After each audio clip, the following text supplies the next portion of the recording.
All right, man. Well, you're about a week-ish removed from the big win over Bokang Masunyane now. Had a little bit of time to digest everything. How are you feeling about the performance you gave us in that one? I kind of wish I would have went a little bit longer, just so I can show people a little bit more of what I have. But I can save my energy for the title fight. That's really good. But I just take it as another fight. I'm not gonna get too puffed up about it. I'm ready for Joshua. So. Cool, man. Well, I want to talk about Joshua, but just a few more questions about this Bokang fight. Us journalists are always asking you guys after the fights, is there anything you could have done differently? Anything you wish you did? But it was a pretty perfect performance, really. I mean, is there anything you'd change about a performance like that? Um, I would say bring it to the ground a little bit quicker. Um, having that body triangle could have sucked them back a little bit quicker and got it done and hand fought a little bit better. Um, I think that the hand fighting is the key, especially in those type of exchanges. hmm You made it clear ahead of time that obviously you had quite a bit of respect for Bokang.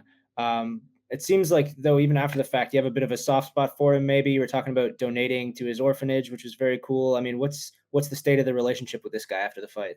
Well, I was just thinking about it, and I was just like, like some of my brothers that I grew up with, they're from Africa, so it's like one of those deals to where I'm like, damn, I kind of, and he came from an orphanage too, so I could never know where I could be in that situation. So, um, he's come through a lot, and I think that the people of his orphanage deserve that.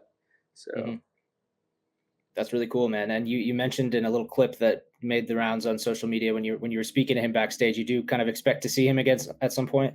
Oh yeah, I mean he's super super talented. Like I said, you have to pay your dues, and um, he he definitely paid his dues with me. So I think after this fight that he'll be back. Awesome, man. Well, let's move on. Let's look to the future. Talk about Joshua Pacio, the champion.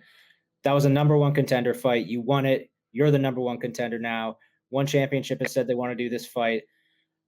I mean, what do you know about their plans for this? Do you know roughly when they want to do this, where it might happen?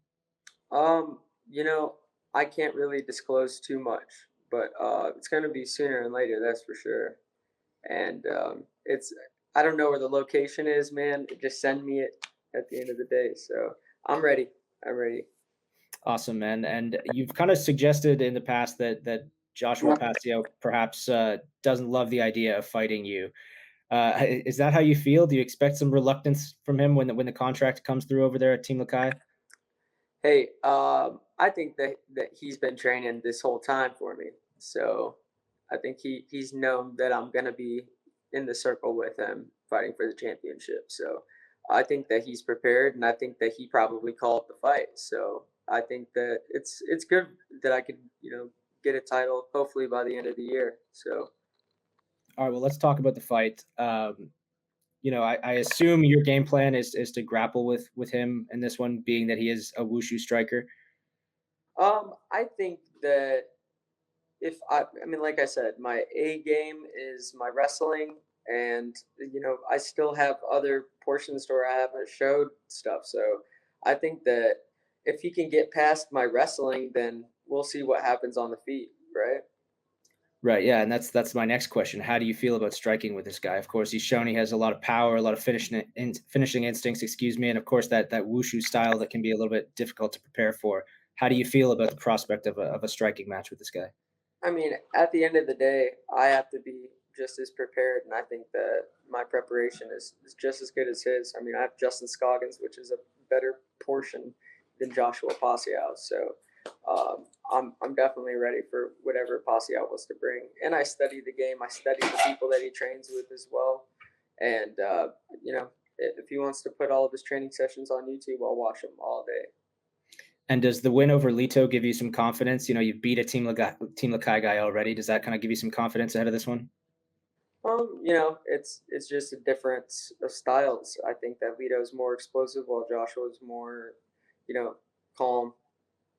He's intelligent. So that's the harder portion of Joshua Pacio. But trust me, I'm ready for every asset that he's going to try to bring to me. Well, you told me before this fight with Bokang that you thought Bokang was actually a tougher challenge than Joshua.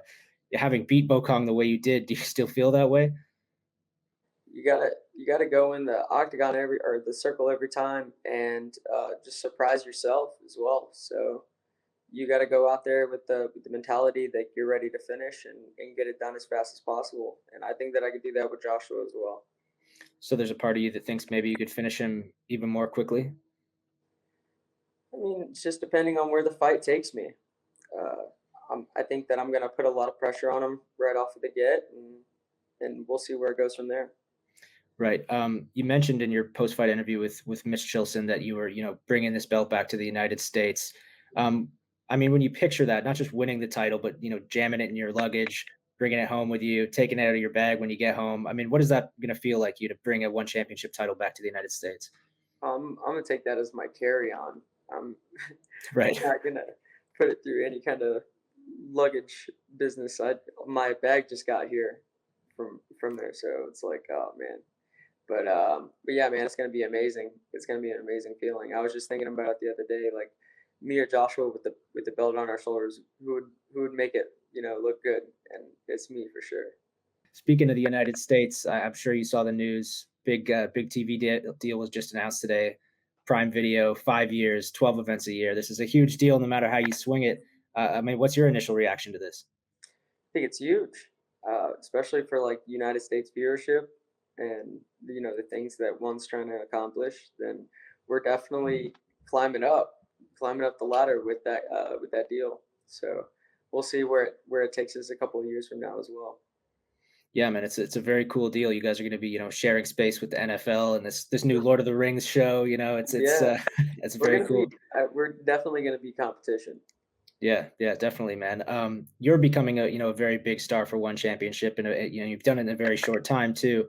And of course, you're American. Do you kind of see yourself as an important part of the puzzle for one as they look to push into the American market?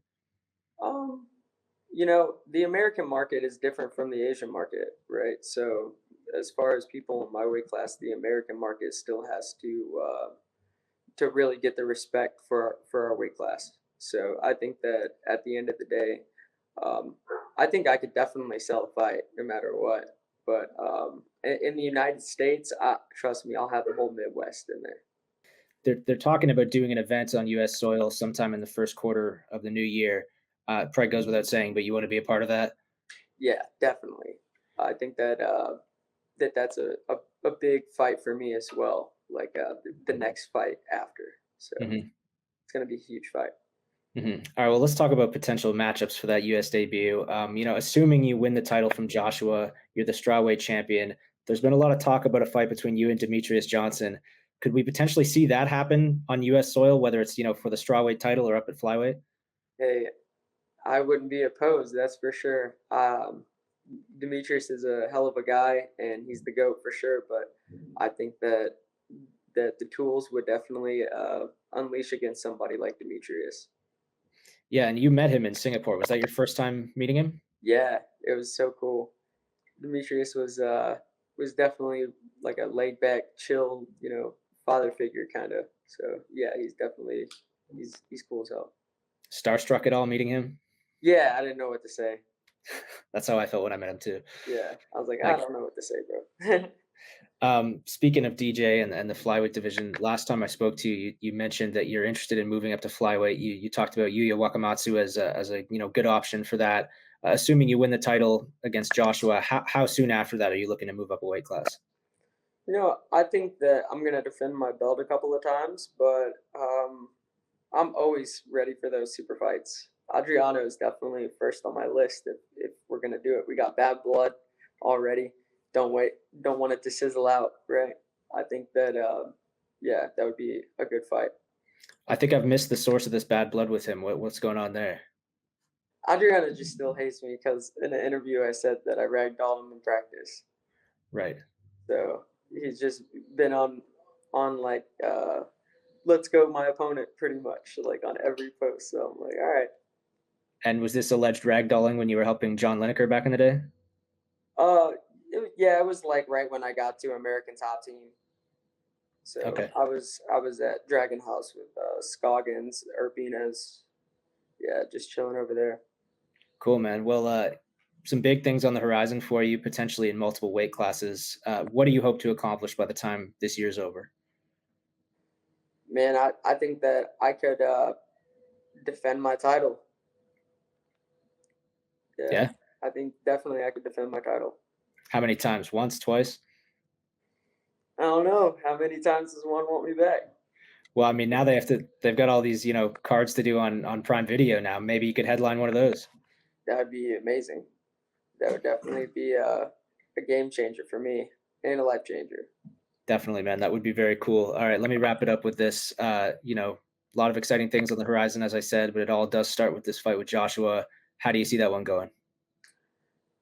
I think that I'm gonna just release the tool belt. He has a good stylistic approach. He's a good dance partner. So if you have a good dance partner, then you shine better.